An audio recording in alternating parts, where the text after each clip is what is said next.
আমার এখানে সুমনদার কাছে প্রশ্ন, যে সুমনদা এত রকমের আমরা থিওরি পাচ্ছি, এমনকি প্রচুর মিসলিডিং, আমরা সে প্রসঙ্গের পরে আসবো, যে প্রতিবাদ ডেফিনেটলি প্রতিবাদের দরকার আছে, কিন্তু প্রতিবাদ করার জন্য একটু দায়িত্বশীল যত্নশীল হওয়াটাও প্রয়োজন, আমি সে প্রসঙ্গেও পরে আসবো।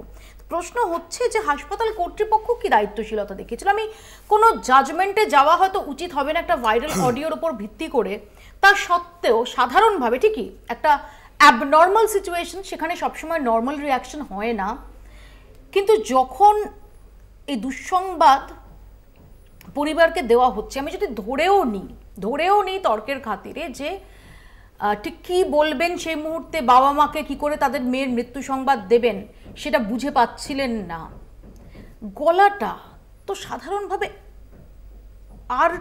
আরেকটু আমি আবারও ক্ষমা চেয়ে নিচ্ছি এই মহিলার কাছ থেকে, যার গলায় শোনা যাচ্ছে, যদি আমার জাজমেন্টে ভুল হয়, ডেফিনেটলি কারো একটা অডিও ক্লিপ থেকে শোনাটা শুনে একটা কনক্লুশনে পৌঁছে যাওয়াটা হয়তো সঙ্গত নয়, কিন্তু জানানোর মধ্যে সেই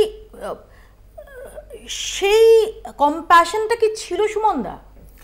দেখুন, সেটা আমি জানি না, সত্যিই জানি না, কারণ যেটা অত্যন্ত দুর্ভাগ্যজনক, একটা অত্যন্ত দুর্ভাগ্যজনক ঘটনা নিয়ে আমরা, যেটা চন্দনবাবু বললেন, আমরা রাজনীতি অনেক বেশি করছি, বাকি সব কিছু নিয়ে কম আলোচনা হচ্ছে। একটা পার্ট প্রথমত আমি বলি, যেটা আমি যেখান থেকে মনে করি, সেটা হচ্ছে যে যা ঘটেছিল তার তদন্ত হতে হবে, যিনি দোষী বা যারা দোষী তাদের শাস্তি পেতে হবে। যদি আরজিকর কর্তৃপক্ষের সেই সময় যারা কর্তৃপক্ষ ছিলেন, যদি কেউ দোষী হন, সিবিআই তদন্ত করে দেখবে, অডিও ক্লিপ দেখবে, দেখে শাস্তি দেবে।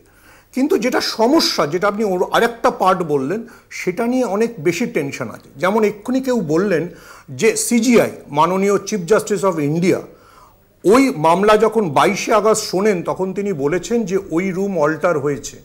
এই নিয়ে প্রচুর টুইট, প্রচুর স্টোরি হয়েছে, কিন্তু আমরা এবং অল্ট নিউজ, যাকে গোটা ভারতবর্ষ বিশ্বাস করে, তারা ফ্যাক্ট চেক করে দেখিয়ে দিয়েছে 22শে আগস্ট 11:45 থেকে যে হিয়ারিং হয়েছে, সেখানে কোথাও সিজিআই এ কথাটা বলেনি।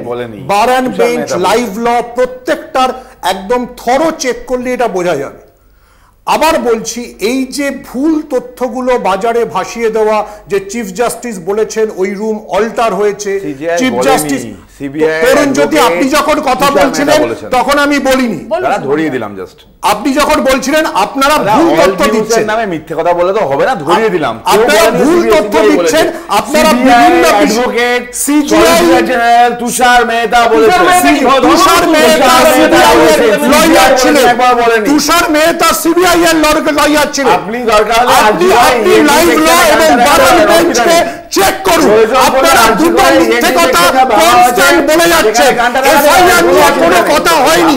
যখন কপিল সিবাল বলেন,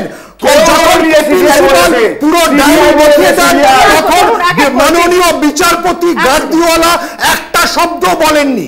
আপনারা যেটা সত্যি না সেইটা নিয়ে রাজনীতি করছেন। আপনারা বলুন দোষীদের শাস্তি চান, কিন্তু যেটা চিফ জাস্টিস অফ ইন্ডিয়া বলেননি বা 3 বিচারপতির বেঞ্চ আলোচনা করেনি, সেটা বাইরে বেরিয়ে সেন্সেশনালাইজ করবেন না।